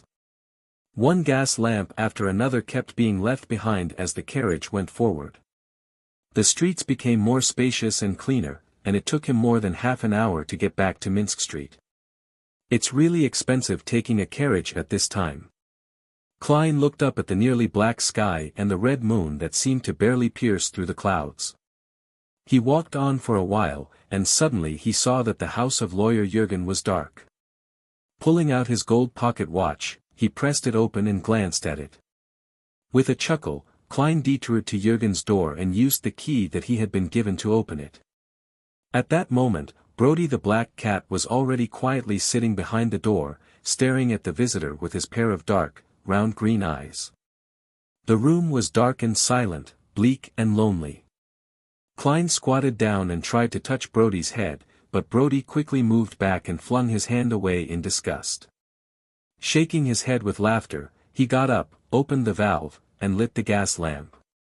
Following Jürgen's descriptions, he went to the cupboard to find the food that had already been prepared. Then, he went into the kitchen, lit the kettle to boil some water, and prepared Brody's favorite dish, boiled chicken breast. The black cat followed him in, and with an agile leap, it reached the counter. It sat beside him and watched him without making a fuss.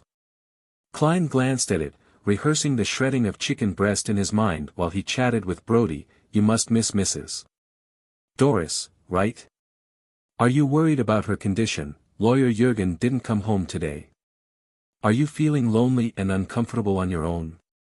Do you feel like you lack a sense of belonging and are exhausted? As he spoke, Klein's voice slowly faded into silence. Brody the black cat remained sitting there, quietly watching him. It didn't make any noise, nor did it cry out. Audrey was invited to tea at Lady Norma's house. These are the mysticism experts that I mentioned. Lady Norma introduced the distinguished guests warmly. This is Mr. Hilbert Alucard, a psychologist and a jewelry designer. He's very talented. This is Miss Escalante Ocelica. She's a doctor for mental health, what we usually call a psychiatrist. Hilbert Alucard was a man in his 40s. He looked to be of southern continent descent, and his skin was brown. His brown hair, blue eyes, and facial features weren't particularly outstanding. He gave off a silent and reserved feeling. Escalante Ocelica was a baby-faced lady who looked like a young girl studying at a public or grammar school even though she was already a psychiatrist.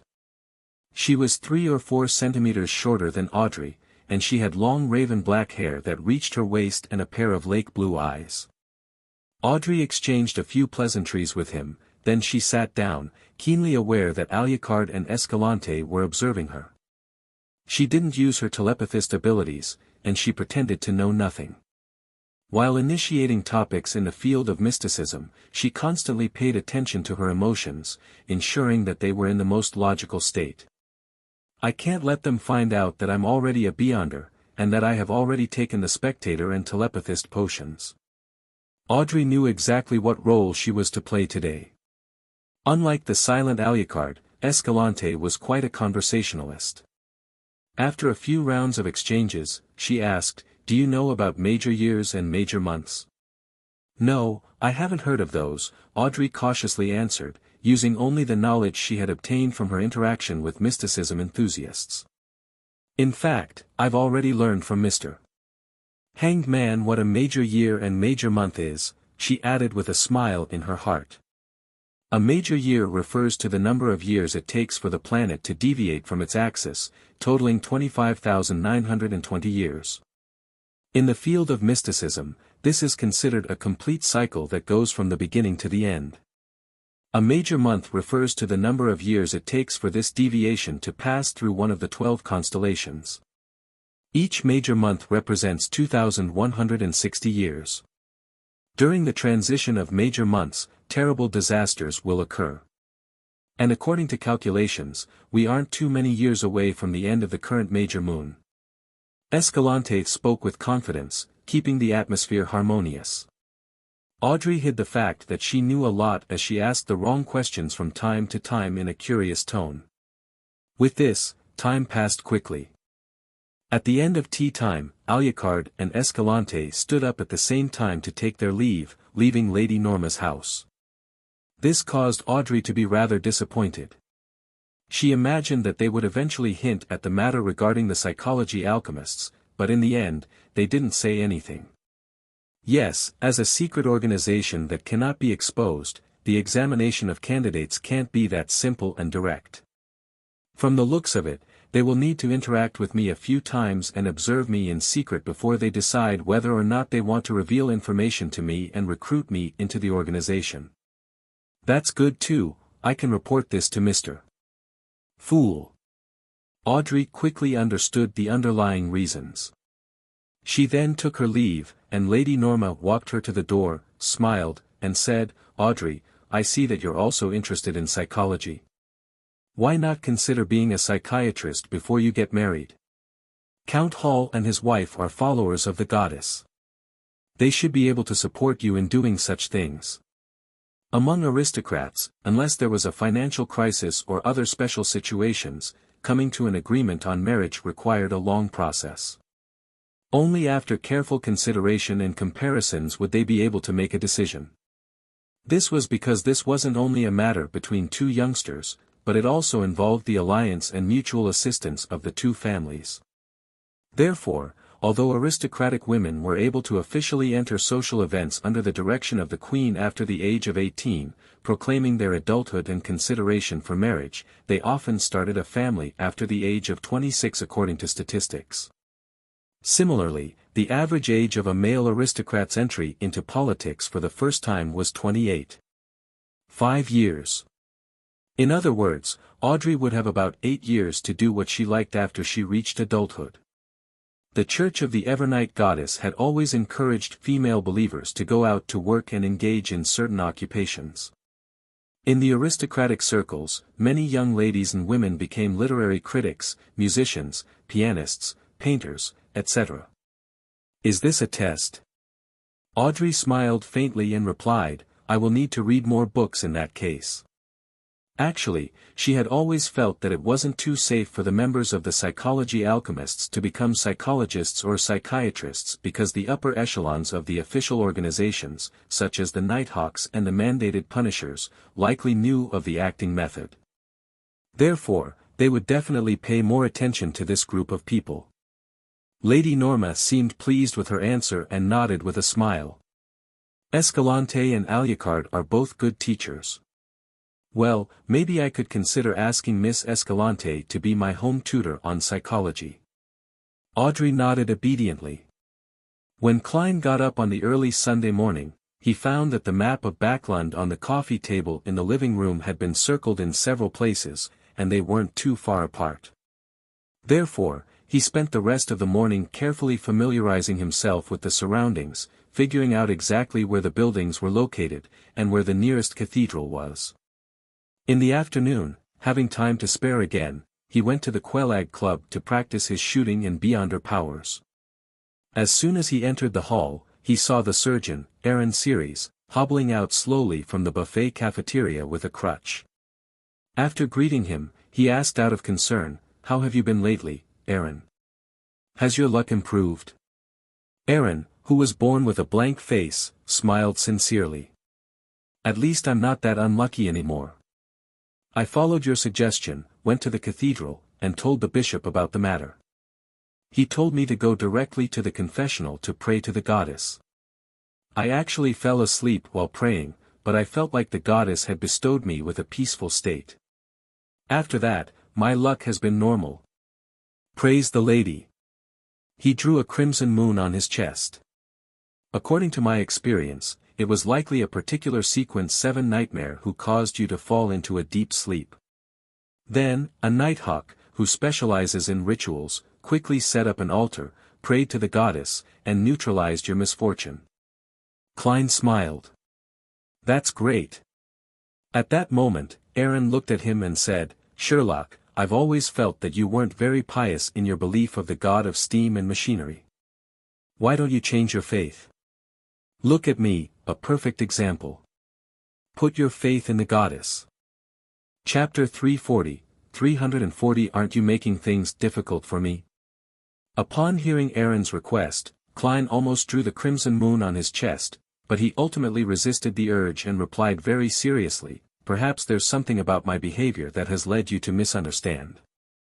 But I have to tell you that faith is something that cannot be changed after it's decided upon. Aaron immediately raised his arms and made an apologetic gesture. I'm sorry that I misunderstood your faithfulness. I shouldn't have taken your faith as a joke. All right, our differences in faith do not prevent us from becoming friends.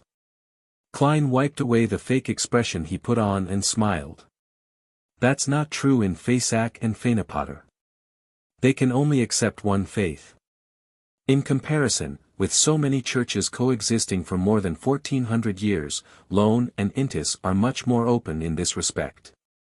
Before Aaron could answer, he casually changed the subject. Did you see Will Septon again? I'm referring to the kid that had one of his legs amputated, the one who said that your luck would turn for the worse. He was certain that the Nighthawks would follow the clues provided by Aaron, so he wondered what the outcome was. He was curious if the child who changed Aaron's luck still had the tarot card in his possession. No, I haven't seen him since he left the hospital. Aaron shook his head firmly. What a pity. The Nighthawks can find his address according to the hospital's records, and it's not convenient for me to be involved. Of course, the child might have moved away long ago. After a brief exchange with Aaron, Klein decided to head for the underground shooting range, familiarizing himself with his free revolver with ordinary bullets. At this moment, two more acquaintances came in. One was a member of the National Atmospheric Pollution Council, coin company shareholder, Ma'am Mary, and the other was Klein's landlord, Stellan Sammer. They were all wearing relatively light skirts, making them look much younger. According to the rules of the club, each member could only bring in one additional person, therefore, Mary's maid and her bodyguard were left in the reception hall. Klein politely greeted them and praised them out of courtesy. Ladies, you two are as beautiful as ever today, and yet there is a beauty that's different from your usual beauty. Having come into contact with a lot of important figures recently, Mary smiled and said, Roselle said that exercise is a necessity of life, and Stellan is always at home, dealing with trivial matters.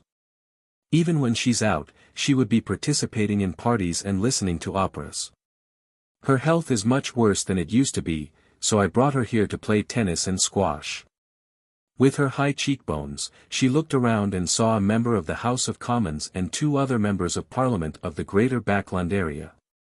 She then turned to Stellan and said, I see someone I know. Excuse me while I head over to greet them. You can wait for me at the library. All right. Compared to Mary, Stellan was clearly much prettier, but towards this lady, she seemed very respectful and docile. After Mary had gone some distance away, she slightly raised her chin, looked at Klein and asked, Mr.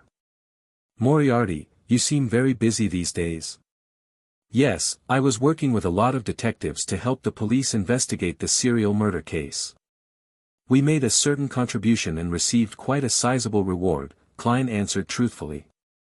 Stellan covered her mouth with her hand. Really? What did the murderer look like? Why did he kill those ladies? The newspapers have been very vague. I'm sorry, I have to comply with the confidentiality clause. Klein deftly made up an excuse. It's not like I can tell you that it had a body of black fur, a smooth, glistening tail, and that it likes to run on all fours. Klein lampooned inwardly. Stellan nodded regretfully, and then she asked curiously, so how much did you get? It was split among quite a number of us. Klein didn't answer directly. Was there 50 pounds? Stellan pressed. Yes. Klein nodded, honestly. Stellan Sammer smiled. You earn a lot more than I imagined. You really are a capable detective. No, it might take years to come across such a case. Klein smiled and shook his head. No matter what, you have proven your ability. Stellan's eyes looked like they were thinking as she said, next Sunday, Luke and I will be hosting a party at home. I hope you can come, sorry. I was very presumptuous. I'll have my maid send the invitation to you. Heh heh, there will be a lot of unmarried ladies at the party, and their fathers or mothers will have decent jobs, and their families will earn more than £200 a year. Some of them have part-time jobs that they can do at home, such as being a typist. They're all very excellent women. This is a blind date party. Mrs. Stellan has approved of my ability to make money as a detective, so she plans on introducing me to a girl. But in her eyes, am I only fit to be with a woman at that level? Many thoughts flashed through Klein's mind, but after considering the need to maintain their neighborly friendliness and the trouble of preparing his own dinner, he agreed with a smile. If all goes well, I'll be there on time. Stellan smiled and said, then Luke and I will be awaiting your visit. She left without another word and entered the small library of the club, while Klein proceeded to practice his shooting and beyond her powers in the small, enclosed shooting range. At 9 o'clock at night, Klein was sitting at his desk, watching as the crimson moon gradually pierced through the clouds, revealing a full body. The water-like, light red veil slowly spread out, and time passed by the minute. When it was 10:15, he heard illusory pleas that seemed layered. Klein easily guessed that it was from Miss Magician. Closing the curtains, he switched off the lights, took 4 steps counterclockwise, and went above the grey mist. There, he reached out to touch the shrinking and expanding crimson star. In a split second, the hazy figure of furs appeared on the chair with the symbol of a layered door. She let out a sigh of relief, stood up, and bowed. Honorable Mr. Fool, you have saved me once again. That's not something to worry about, Klein replied in a very light, casual tone. Furs was left speechless and sat down again. She was considering what had just happened, so she didn't say anything. As for Klein, he didn't take the initiative to bring up any subjects in order to maintain his image. Within the towering palace which looked like a giant's residence, the silence quickly transformed into the main theme. When Furs snapped back to her senses, she suddenly felt that this atmosphere was a little oppressive and uncomfortable. During the gathering, there's still Miss Justice, Mr. World, and company. There was no need to worry about complete silence, but now, there's only Mr. Fool and me. What should I do? This pressure is stifling. I need to say something, I have to. I can't just sit here like an idiot. That's Mr. Fool. He certainly wouldn't care about anything, but I'm so nervous and restricted. Furs suddenly felt as though she had found herself alone with her boss when she first entered the workforce. Although Klein wasn't a spectator, he could clearly see Miss Magician's restraint and uneasiness. He smiled and said, maybe you can tell me how you became a Beyonder. For example, how you obtained the apprentice formula and that bracelet. Klein silently added the real question he was trying to get by. Furs relaxed a little and recalled. That was almost 3 years ago. I just graduated from Backlund Medical School. With my father's help, I entered a private clinic with pretty good benefits. My father had already settled down in East Balham back then. Ever since the safe sea route to the southern continent was discovered, the outstanding youth of the kingdom started spreading their footprints to every corner of the land. My father, as a low-level military officer, went to East Balham to chase after wealth and power. My mother and I were left behind in Backlund to live like widows. It would take months before a distant letter sent by boat would arrive. This situation isn't uncommon in the kingdom. I knew an old gentleman who had 5 children, but they were either in the archipelago, Western Balham, the Paz Valley, or the Hajenti Plains. They have their own career, their own family, and their own wealth, but they've forgotten that there is a father waiting for their return all this time. When I was in grammar school, my mother fell seriously ill. I had no choice but to helplessly watch her die on the hospital bed, and it took my father a month to answer my letter, telling me that he had a new family and a new life in East Balham. He gave me all his property in Backlund plus some money. I think he felt a little guilty. As a best-selling novel writer, Furs had mastered the art of rambling. Since Klein had nothing to do, he listened quietly without interrupting. Phew. Furs exhaled and continued, anyway, my father introduced me to Yosifov Clinic through the Veterans Club. The salary there was really good, and I was doing pretty well, but I was a little anxious about the future. Hence, I worked hard to learn from the senior doctors and worked hard to save money until I met an old lady who came to see me regularly. She was very lonely and childless, and her partner had passed away 10 years ago. I had some sympathy for her, so I often talked to her and accompanied her. Once, I was surprised to find that she was able to walk through walls, which opened a whole new world to me. That old lady said that it was something her husband left her. She vaguely mentioned that as long as one wasn't a member of some family, there was apparently no curse. Not long after, she was so ill that she was on the verge of passing away. She asked me if I wanted to become someone like her. I was very young then, and I still had a lot of fantasies in my head. I agreed without any hesitation. She gave me the formula and told me to watch her body after she died and take away the glowing object that would suddenly appear. And this was the thing she left me, which could be used as the main ingredient of a potion. Also, she gave me this bracelet, telling me not to use it unless I'm in absolute danger. She also told me not to pay too much attention to the ravings during the full moon. Unfortunately, I was ultimately unable to avoid danger. After using it once, the full moon's raving became worse. It seems like that was a widow of a particular Abraham. She had used her own experience to prove that the curse only existed in the bloodline. Klein nodded. Once you become a high-sequence beyonder, the ravings wouldn't have much of an effect on you. I hope so. Although she didn't believe she could become a high-sequence beyonder, she believed in Mr. Fool. It was Monday again, and as soon as Klein got up, he went downstairs and saw an open sheet of paper on the coffee table in the living room. Effective. That's good. Klein immediately let out a sigh of relief. At 15 minutes to 3 in the afternoon, he promptly went above the gray fog to prepare for the new Tarot Club gathering.